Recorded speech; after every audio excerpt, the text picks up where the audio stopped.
Hello everyone, welcome back to our channel. ఎలా ఉన్నారు అందరూ? అసలు నేనైతే ఈ ఎండలకి, ఈ బంక ఉడుకుకి, ఈ చెమటలతో తనకలాడిపోతున్నానండి బాబు. ఏం ఎండలన్నీరా బాబు.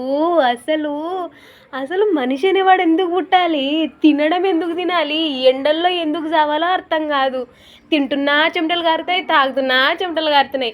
ఇంత ఎండలు ఉంటే మనిషి ఎట్లండి బ్రతికేది? అసలు నా కర్మ ఏంటంటే ఈ ఎండాకాలంలోనే అసలు ఎండాకాలం ఇంకా అసలు స్టార్టే అవ్వడం లేదు. స్టార్టింగ్లోనే ఎండలు ఇంత దంచి కొడుతుంటే ఇంకా మేకి ఏప్రిల్కి ఎట్లుంటాయో ఏంటో అసలు తలుచుకుంటేనే భయం వేస్తుందండి. అది కాక మా ఊరు కూల్ ఏరియా, కానీ మా ఊర్లోనే దంచి కొడుతున్నాయి. నా దరిద్రం ఎండాకాలంలోనే నాకు ప్రాక్టికల్ ఎగ్జామ్ అన్నాయి. ఈ అనంతపూర్కి వచ్చేసరికి అసలు ఫ్యాన్ గాలి పని చేయదు. ఫ్యాన్ వేస్తేమో ఫ్యాన్ గాలి కూడా వేడి గాలి వస్తుంది. ఫ్యాన్ వేసుకున్నా తృప్తి లేదు, ఫ్యాన్ వేసుకోకపోయినా తృప్తి లేదు. బంకతో జిడ్డుతో అసలు ఏదైనా దోమ కుడితే బరుక్కోవాలన్నా కూడా భయం వేస్తుందండి. బరుక్కుంటే చర్మం పోయి మళ్ళీ ఆడ చెమట పడితే అదొక్క నొప్పి. అది ఎవరు భరిస్తారు? పగోనికి కూడా ఈ బాధ రాకూడదబ్బా. అసలు చెరుకు రసం దాగినా తృప్తిగా లేదు. దానిలో ఎంత ఐస్ వేసుకున్నా కూడా చల్లగా కడుపులోకి పోయినా కూడా తృప్తిగానే అనిపించడం లేదండి. స్టార్టింగ్లోనే ఇంత ఎండలు ఉన్నాయి అసలు. అబ్బబ్బబ్బబ్బా, అసలు భరించలేకపోతున్నా.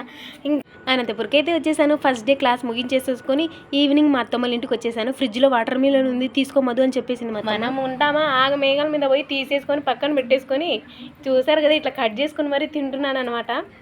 ఎంతైనా ఎండాకాలంలో వాటర్ ఎక్కువ తాగాలి, వాటర్ మిలన్స్ కూడా ఎక్కువ తినాలి. సీజనల్ ఫ్రూట్స్ కాబట్టి బాగా తినేసేయండి. ఎంత వాటర్ తాగితే అంత మంచిది, ఎంత వాటర్ మిలన్ తిన్నా అంత మంచిది. సో మీరు కూడా బాగా తినండి. బాగా తినండి అంటే మళ్ళీ ఆయిల్ ఫుడ్స్ తినేరండి. ఇట్లాంటి ఫ్రూట్స్ తినండి, వాటర్ మిలన్ ఎక్కువ తినండి, ఓకేనా? నీడలో కూర్చొని చదువుకునే మనకే ఇట్లంటే పొద్దున్నే లేచి కూలి పనికి పోయి ఎండలో పని చేసే వాళ్ళకి సంగతి చెప్పండి. అసలు వాళ్ళు గ్రేట్. అసలు మనమేమో ఫ్యాన్ల కింద కూర్చొని దర్జాగా ఇట్లా స్టైలిష్గా అన్నీ తినుకుంటూ ఇంత ఎండకే భరించలేకపోతే అసలు పని చేసేవాళ్ళు అసలు ఏం పట్టించుకోకుండా వాళ్ళ ఫ్యామిలీస్ కోసము ఎంత కష్టపడి పని చేసే వాళ్ళు ఉంటారండి. అసలు వాళ్ళకి హ్యాట్సాప్ చెప్పుకోవాలి. దీని తల్లి ఎండలన్నీ చేస్తుంటే నాకేమో నా దరిద్రం దొబ్బి ఫైనల్ ఇయర్కి 9 days ప్రాక్టికల్ ఎగ్జామ్స్ పెట్టారు. నేనేమో వచ్చినాను ఎప్పుడెప్పుడు ప్రాక్టికల్స్ అయిపోతాయో, ఎప్పుడెప్పుడు ఇంటికి దొబ్బేద్దామా అని ఉందండి. ఎంతమంది ఇట్లా ఎండతో బాధపడుతున్నారో కమెంట్ బాక్స్లో కమెంట్ చేయండి.